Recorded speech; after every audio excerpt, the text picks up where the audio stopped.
you know Hostess is going bankrupt, right? They're the guys who do Twinkies, Ho Hos, Wonder Bread, etc. Now, why are they going bankrupt? Well, that's a good question. My guess is that the private equity guys who owned them probably loaded them up with debt. And then, of course, what did they do at the end after their gross mismanagement? They said, it's the workers' fault. They wouldn't take enough of a pay cut. They wouldn't take enough of a pay cut. So now that they're going into bankruptcy, guess what those same executives are asking for? Bonuses. They're asking for a $1.8 million bonus for the 19 top executives. Okay, let me reiterate. They are bankrupt. They're saying, okay, white flag, we suck, we're bankrupt, we have no money left, and it's because the workers wanted too much money. Now give me $2 million bonus. Insanity, man. They say, well, otherwise I won't stick around to manage the bankruptcy. Well, it was your sorry ass that brought us into bankruptcy. Oh, are you going to be leaving? Oh, no. Wow. They always say, like, they have the expertise. What expertise? You're the one who destroyed an American company that has been around for decades upon decades. What expertise?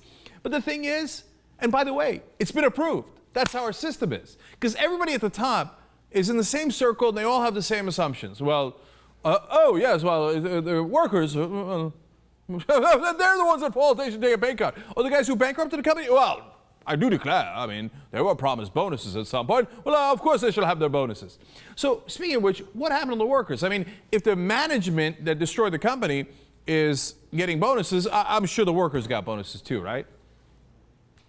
Wrong again, Bob. 18,500 workers for Hostess Brands have all been laid off. All laid off. That's how it is in America, man. So you can bankrupt a company, you can drive your entire corporation into the ground. It doesn't matter. The executives win no matter what. And the workers are always blamed and eventually fired. It's sick. Now, speaking of those corporate CEOs, well, a group of corporate CEOs have gotten together and they are part of this thing called Fix the Debt. And so what they're going out and doing is saying, hey, listen, you know, we got to get this deficit under control. So how are we going to do that? Well, we're going to screw over the elderly. We're going to try to take away their Social Security, their Medicare. Not entirely. I mean, we wish we could, but we can't. So what we're going to do is we're going to cut, and we're going to raise their retirement age, etc. Give them a different kind of early bird special. So who's the leader of this group? Lloyd Blankfein, the CEO of Goldman Sachs, and he's brazen about it. He went on TV and said this. You're going to have to undoubtedly do something to lower people's expectations, the entitlements, and what people think that they're going to get, because they're not going to get it. Oh, you've got to lower their expectations because you're not going to get a damn thing. It all went to me. It's true. Goldman Sachs got a $10 billion bailout from the government, from the taxpayers. Not only that, more importantly, they got a $14 billion backdoor bailout from AIG, which they don't even have to return. But then that guy says, oh, you got to lower your expectations. You worked your whole life. You put your money into Social Security and Medicare. No, you got to lower your expectations because I took the money and I'm not giving it to you. He continues. You know, the retirement age has to be changed. Maybe some of the benefits have to be affected. Maybe some of the inflation adjustments have to be revised. But in general, entitlements have to be slowed down and contained. Entitlements, meaning Social Security and Medicare, have to be slowed down and contained. You're getting way too much. Well, these poor guys, these CEOs, there's 71 of them involved in this group. They probably don't have a good retirement plan either, right? I mean, they're probably relying on Social Security and Medicare just like you, right? Of course not. So their average retirement benefits, and this is not the money they have, just their retirement benefits, for those 71 CEOs, $9.1 million. Gee, I wonder why they don't care about Social Security and Medicare. Okay, now how about the 54 of them that actually have retirement benefits and that are specifically designed for them. Now, the others have other assets that they're going to use for retirement, but this is through the company, those 54, right? Well, I mean, it's through the company. They're probably going to be as generous to their workers as themselves, right?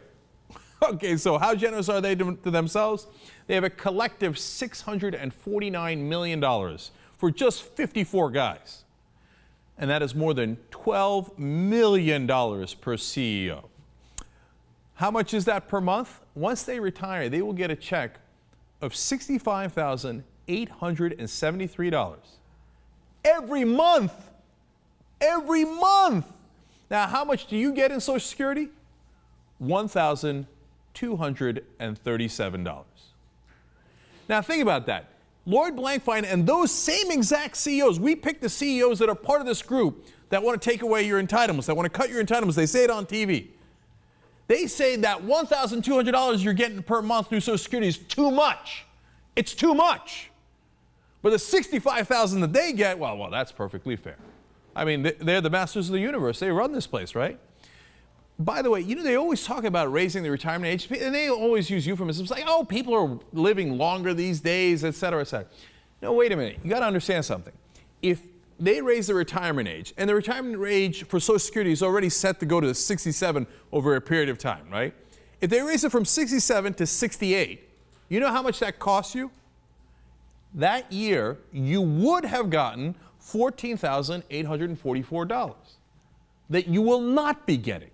So they literally are taking nearly $15,000 out of the pockets of every American that paid into Social Security. Why? They want more tax cuts. It's not enough. The bailouts weren't enough. All the government help that they got, all the crony capitalism wasn't enough. No, they want more. There's $65,000 a month. Not enough. They want more. Blankfein, by the way, the guy we showed you, well, come on. I mean, he's on TV talking about how he's got to lower your $1,200 a month, right? I mean, he probably doesn't have a big retirement plan, right? $12 million. Now, you have to understand something. That's just in retirement assets.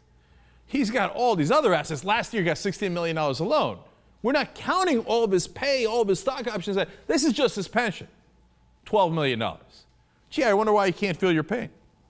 So now, how about how they treat their employees? Well, of the 71 CEOs that are in this group, 41 provide employee pension funds. Oh, okay, great. Well, you know, it should be 71, but all right, at least 41 of them do. Only 2 of them have sufficient assets in their funds to meet their expected obligations. 39 of the 41 that do have not properly funded their pensions for their actual workers. Now, have they properly funded their pensions for their CEOs? Oh, you betcha. That was the #1 priority.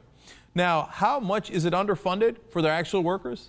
A combined $103 billion. That is about $2.5 billion on average for those companies. They say, you know what, the workers, we'll get to those guys later. It's underfunded, so what? You know what happens then? When they go under, like Hostess, then they turn around and go, well, sorry, all the executives already got paid, and they'll get a bonus on top for driving it into bankruptcy. But your pension was underfunded, and now there's no money left. You're on your own. It is grotesque. Now, that's what they do with their companies. Now they want the government to do it. Even though you paid into Social Security and Medicare your whole life, they want to take that away from you, too. And by the way, it's not just these companies of these 71 CEOs. Do you know that since 1985, 84,000 pension plans have been eliminated? So you don't get the pension from your company. You don't get the benefits that you were getting under Social Security and Medicare under these plans. Why? Because we're going to have more tax cuts for the rich. It is hideous. So what is the result of these kind of maneuvers? Well, between 2007 and 2010, you know how they crashed the economy? Well, the median wealth of the American household dropped 30%. You lost 30% of all the wealth you had accumulated in your whole life. Now you say, well, look, there was a giant crash. So I am sure that the top 1% also saw their wealth dip. Maybe not as much, but they also went down, right? Nope. Their wealth went up. Isn't that amazing? Isn't that amazing? After they crashed their economy, their wealth went up 71% between 2007 and 2010. So not after the crash. So their wealth before the crash at 2007, and then at 2010, it went up through the crash to 71% higher. This game is rigged. It's rigged by these guys who buy off these politicians to set the rules in their favor so that you are perpetually screwed. And they are coming for your pensions. If they can do it themselves, they do it themselves through the company. If they can't, they're trying to get the government to take away your retirement. Why? They need more, and it's never enough. In fact, let me show you one last graphic here. Now, this is a chart of productivity and then compensation over the years. There's a huge divergence that begins around 1978. And of course, 1980 when Reagan comes in as well. There's a lot of reasons that I've explained in the past for that, but basically that is when they started allowing corporate money into politics. Literally, there was a Supreme Court decision in 1978 saying that they spend corporate money and give it to politicians. What's the result? That graph right there. Your productivity, that is the product of your work, is the yellow line, skyrocketing. Great job, American workers. You're being incredibly productive. Are you getting the rewards? Nope. Your average hourly compensation and your average hourly wage flatlined. You see that giant gap between the yellow line and the blue and red line? That is money that should have gone to you for your productivity. Instead, it has gone to the CEOs because they flatlined your salary, the government helped them to do it, and they kept all the money instead. No. This is unacceptable. And the sick thing is, President Obama just met with these same CEOs I've been telling you about that are part of this group yesterday in the White House. Oh, yes, sir. Absolutely, sir. What do you need me to do, sir? And the CEOs came out, according to the press, very satisfied. I bet they did. Republicans win, Democrats win, it doesn't matter. We keep on losing. And the guys actually in charge of the country, those corporate executives, keep on winning.